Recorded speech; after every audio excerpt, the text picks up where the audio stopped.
কলকাতার শনির দশা আর কাটছে না। আর ঠিক কিভাবে যে কলকাতার শনির দশা কাটবে, কে যে কলকাতার শনির দশা কাটাবে, এরকম কোনো লক্ষণও দেখা যাচ্ছে না। আর এরকম লক্ষণ দেখানোর পেছনে যতটা না অন্য টিমগুলা দায়ী, কলকাতার এগেইনস্টে যারা খেলে জয়লাভ করলো ২ টা ম্যাচে, গতকালকের যে ম্যাচটা একটা পর্যায়ে দেখে মনে হচ্ছিল যে কলকাতা একটা ভালো স্টার্ট পেয়েছে।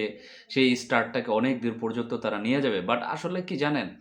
কলকাতার গতকালকে ফিন অ্যালেনের খেলা দেখে যেটা আমার কাছে মনে হইছে যে he is here to show something. সে এখানে আসছে মানুষকে দেখানোর জন্য যে আসলে তার ছক্কা মারার ক্যাপাবিলিটিস আছে, তার বাউন্ডারি মারার ক্যাপাবিলিটিস আছে।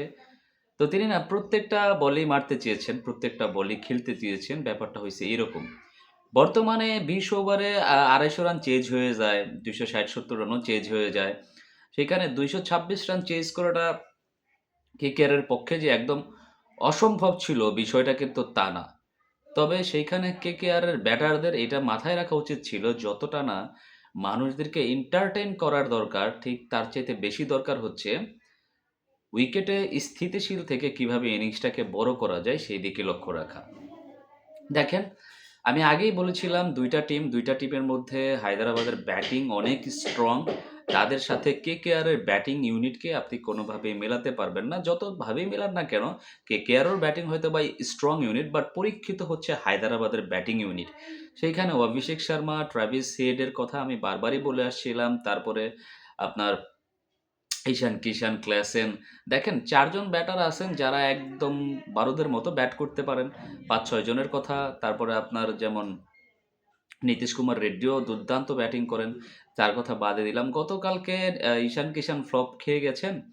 কিন্তু ট্র্যাভিস হেড, অভিষেক শর্মা, ক্ল্যাসেন এরা কিন্তু এদের নিজেদের যেই জিনিসটা করার সেই জিনিসটা কিন্তু তারা করে দিছে। বাট ভাই ট্রাস্ট মি, বিশ্বাস করেন, যখন ২২৫ রান করছে হায়দরাবাদ, আমি কিন্তু আমার কাছে আমি আমি আত্মবিশ্বাসী ছিলাম যে আমার কাছে মনে হচ্ছিল না এই রানটা চেজ করা পসিবল। এটা কেকেআর চেজ করেই ফেলতে পারবে। বাট আসলে ভেরি স্যাড যে কলকাতা দুর্দান্ত একটা শুরু করার পরেও শেষ পর্যন্ত যেখানে একটা পর্যায়ে মনে হচ্ছিল যে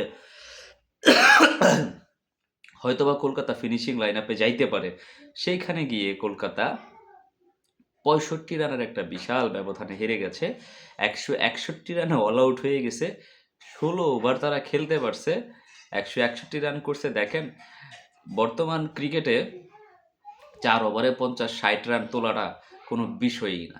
কোনো বিষয়ই না। ২টা-৪টা ছক্কা বাউন্ডারি হয়ে গেলে হয়ে যায়। বাট কলকাতা এখানে একটা বিশাল বড় মিস করে ফেলছে। এই চালটার কথা আমি অনেক আগেই বলছি।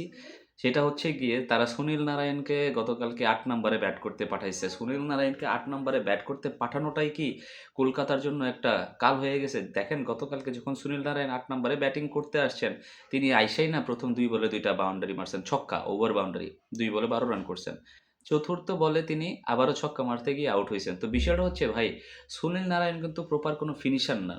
সুনীল নারায়ণ হচ্ছেন একজন স্লোগার। আর স্লোগারের কাজ হচ্ছে টপ অর্ডারে ব্যাট করা। আপনারা যদি খেয়াল করে থাকেন, কলকাতার যারা কোচ আছেন, যারা টিম ম্যানেজমেন্ট আছেন, তারা যদি দেখেন, আপনি দেখবেন দর্শক, কলকাতার ১ম থেকে ৪ জনই ডানহাতি ব্যাটার। আজিঙ্কে রাহানে, তার সাথে ব্যাট করতে নামে ফিন অ্যালেন, ডানহাতি ব্যাটার। তারপরে নামেন অস্ট্রেলিয়ার গ্রিন, ডানহাতি ব্যাটার। ৪র্থ নম্বরে নামেন আ আঙ্গরিশ রাঘুবংশী, ডানহাতি ব্যাটার। তো টানা যখন ৪ জন ব্যাটার ব্যাট করতে নামে, তখন সেইখানে আপনি একজন বামহাতি ব্যাটার যদি ওপেনিং স্লটে নামান, তাতে কি সমস্যা হয়? কোনো সমস্যাই তো আমি দেখি না। বরঞ্চ এটা আপনাদের দলের জন্য ভালো যে সুনীল নারায়ণের ব্যাটিং এর যে ক্যাপাবিলিটি আছে, সেটা আপনারা পারফেক্টলি ইউজ করতে পারেন। আর শেষের দিকে গিয়ে সুনীল নারায়ণ যে জায়গাটায় ব্যাটিং করেন ৬-৭ এ, সেই জায়গাটায় আমার কাছে মনে হয় যেন রিঙ্কু সিং একটা পারফেক্ট একটা জায়গা, যাতে করে রিঙ্কু সিং ফিনিশিং করতে পারে। তো এইখানটাতে আমার কাছে মনে হয় বিশাল বড় একটা ভুল হয়ে যাচ্ছে কলকাতার। ১ম ২ টা ম্যাচ দেখলাম, আরও ম্যাচ অনেক বাকি আছে। যদি কলকাতার ঘুরে দাঁড়াইতে হয়, আমার কাছে মনে হয় স্ট্র্যাটেজিক্যাল দিক থেকেই তাদেরকে ঘুরে দাঁড়াইতে হবে। কারণ আপনি তো আর টিম চেঞ্জ করতে পারবেন না। আপনি তো আর টিমের প্লেয়ারদেরকে চেঞ্জ করতে পারবেন না। বরঞ্চ খেলার জায়গাটা হয়তোবা এদিক আর সেদিক বদল করেই কলকাতার ম্যাচটা ঘুরাইতে হইতে পারে। আরেকটা বিষয় আমি সবসময় খেয়াল করলাম ভাই, কলকাতা অস্ট্রেলিয়ার প্লেয়ারদেরকে এত বেশি পছন্দ করে, এমন কোনো সিজন নাই যে সিজনে ৩০ কোটি রুপি খরচ করে একজন অস্ট্রেলিয়ার প্লেয়ার না কিনেন। কিন্তু আসলে পুরাটা সিজনই ফ্লপ থাকেন এই অস্ট্রেলিয়ান প্লেয়ারগুলা। এবার যেমন গ্রিনকে কিনছে ৩০ কোটি রুপি দিয়েই তো। ৩০ কোটি রুপিতে গ্রিনকে কিনছে। তো এই গ্রিন আ ১ ওভারও বোলিং করেন না। ১ম ম্যাচে ১ ওভারও বোলিং করেন নাই। কালকেও ১ ওভার বোলিং করেন নাই। একটা পা মানে ফাঙ্কি ডলের মতো দলের সাথে আছেন। গতকালকেও মাত্র ২ রান করছেন। তার আগের এক ম্যাচে ১৩-১৪। তো আমার কথা হচ্ছে ভাই এই ৩০ কোটি দিয়ে এই একটা প্লেয়ার কেনার চাইতে ১০ কোটি করে impactful ৩-৪ জন প্লেয়ারও তো কেনা যেত। এই ক্রিস গ্রিন আসলে কি এমন বড় মাপের প্লেয়ার হয়ে গেছে? ক্রিস গেইল কি ভাই ম্যাক্সওয়েলের চাইতে বড় মাপের প্লেয়ার হইছে? না, হয় নাই তো। এখনো হয় নাই, হওয়া সম্ভব না। ক্রিস গেইলরা ওই যে ঝড়ে বক মরে ফকিরের কেরামতি বাড়ে। এরকম হয় কিছু প্লেয়ারের অবস্থা।